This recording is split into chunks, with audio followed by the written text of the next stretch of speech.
अस्सलाम वालेकुम, welcome to our channel. तो आज के लेक्चर में हम देखेंगे कि हमारे पास डायरेक्टेड ग्राफ में कितने टाइप्स की कनेक्टिविटी हो सकती है। तो चलिए स्टार्ट करते हैं। सबसे पहले हम ये देख लेते हैं कि हमारे पास कनेक्टिविटी की कौन कौन सी फॉर्म्स हैं। तो एक फॉर्म हमारे पास आ जाती है स्ट्रॉन्गली कनेक्टेड की, और एक फॉर्म आ जाती है सिंपल कनेक्टेड या वीकली कनेक्टेड की। तो हम स्टार्ट करेंगे स्ट्रॉन्गली कनेक्टेड से। तो स्ट्रॉन्गली कनेक्टेड ग्राफ हमारे पास क्या है कि हमारे पास ये डायरेक्टेड ग्राफ या डायग्राफ एक स्ट्रॉन्गली कनेक्टेड होगा अगर उसका हर पेयर जो है वर्टिसेस का वो स्ट्रॉन्गली कनेक्टेड हो। अब किस तरह से स्ट्रॉन्गली कनेक्टेड हो, यानी कि जो वर्टिसेस हैं, कोई भी दो वर्टिसेस आप ले लें, फॉर एग्जांपल V1 V2 ले लें, तो V1 V2 आपके पास स्ट्रॉन्गली कनेक्टेड होंगे अगर उनके लिए एक UV पाथ और साथ में VU पाथ भी मौजूद हो।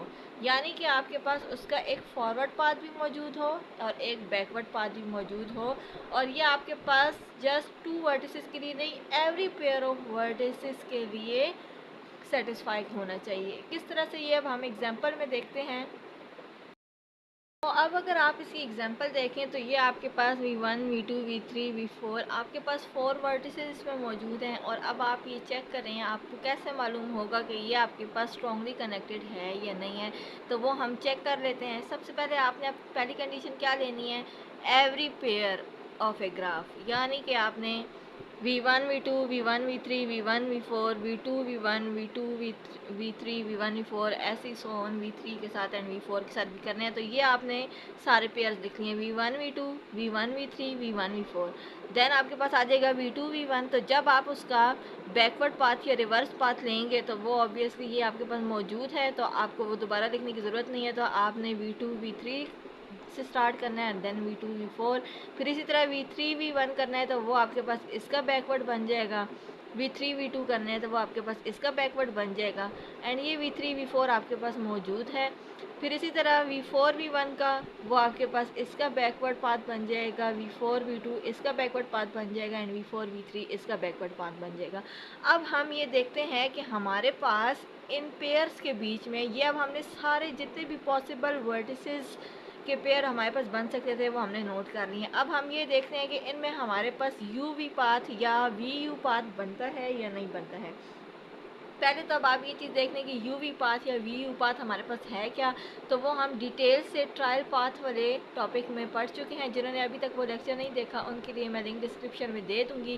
तो चलें अब ये देखते हैं कि हमारे पास UV पाथ जो फॉरवर्ड पाथ है V1 V2 पेयर के लिए वो मौजूद है या नहीं। तो वो अगर आप ये देखें तो डायरेक्शन आप ये देखें एरो की, तो ये डायरेक्शन आपके पास मौजूद है। तो ये आपके पास डायरेक्ट V1 से V2 पे पाथ इसका मौजूद है, यानी कि आप डायरेक्ट V1 से V2 पे जा सकते हैं। फिर अब आपने इसका रिवर्स लेना है, यानी कि अभी आपने V1 V2 लिया ना, अब आप इसका V2 V1 देखें। तो यानी UV पाथ हो गया, VU पाथ आप इसका देखें। तो अब आपने जाना, पहले आप चले गए हैं V1 से V2 की तरफ, अब आप देखें कि V2 से V1 की तरफ आपने कैसे जाना है। तो V2 से V1 की तरफ अब आप डायरेक्ट V1 से नहीं जाएंगे, क्योंकि आपके पास डायरेक्शन ऑपोजिट हो जाएगी, तो ये आपके पास फिर स्ट्रांगली कनेक्टेड नहीं होगा। तो अब आपने देखना है कि आप इधर से चले जाएं V2 से, फ्रॉम दिस एरो V4 की तरफ, एंड V4 से आप चले जाएं दिस एरो V1 की तरफ।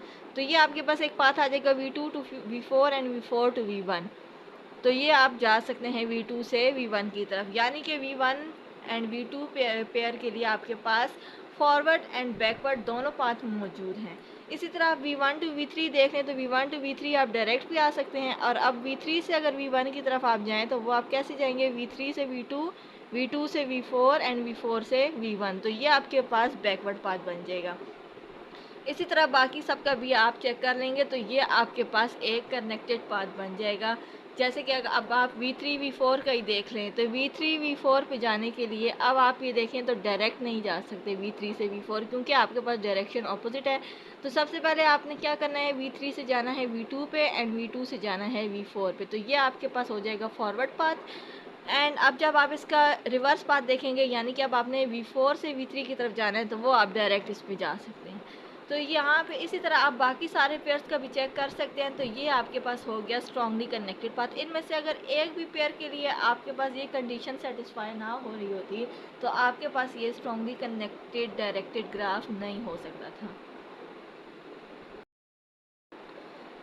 फिर आपके पास जो सेकंड इसका है वो है कनेक्टेड और weekly connected graph, directed graph. तो आपके पास एक डायरेक्टेड ग्राफ वीकली कनेक्टेड या कनेक्टेड होगा अगर हम लोग उस ग्राफ को ट्रीट करें यूजुअल अनडायरेक्टेड ग्राफ की तरह, और वो ग्राफ आपके पास कनेक्टेड होना चाहिए। यानी कि अब यहाँ पे तो आप डायरेक्टेड ग्राफ्स की बात कर रहे हैं, तो डायरेक्टेड ग्राफ्स में आप लोगों ने क्या पढ़ा था कि आपके पास एच की डायरेक्शन आपको मालूम होगी कि आपने स्टार्टिंग वर्टेक्स कौन सा लेना है, एंडिंग वर्टेक्स कौन सा लेना है, आपके पास एक डायरेक्शन मौजूद है।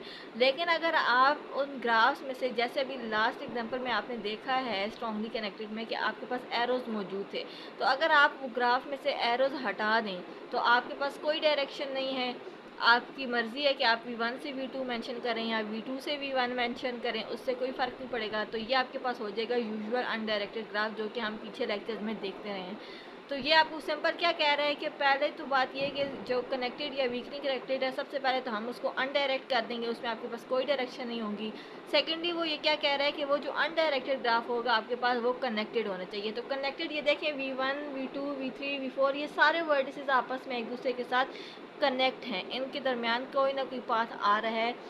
तो अगर ये आपके पास कनेक्टेड ना होता, ये यूजुअल ग्राफ डिसकनेक्ट होता, यानी कि फॉर एग्जांपल आप कह लें कि V1 के पास जाने के लिए आपके पास कोई एज मौजूद ना होता, तो ये फिर आपके पास डिसकनेक्टेड ग्राफ हो जाता। तो ये आपके पास कनेक्टेड और वीकली कनेक्टेड ग्राफ नहीं हो सकता था।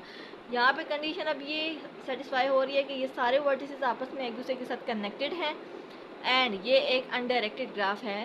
तो आपके पास ये क्या हो गया, ये आप इसको आप कहेंगे वीकली कनेक्टेड और सिंपली कनेक्टेड ग्राफ। तो ये था, ये दो टाइप्स थी हमारे पास डायरेक्टेड ग्राफ्स की कनेक्टिविटी की। तो उम्मीद है आपको आज के लेक्चर समझ आ गया होगा। Thank you very much. अल्लाह हाफिज़।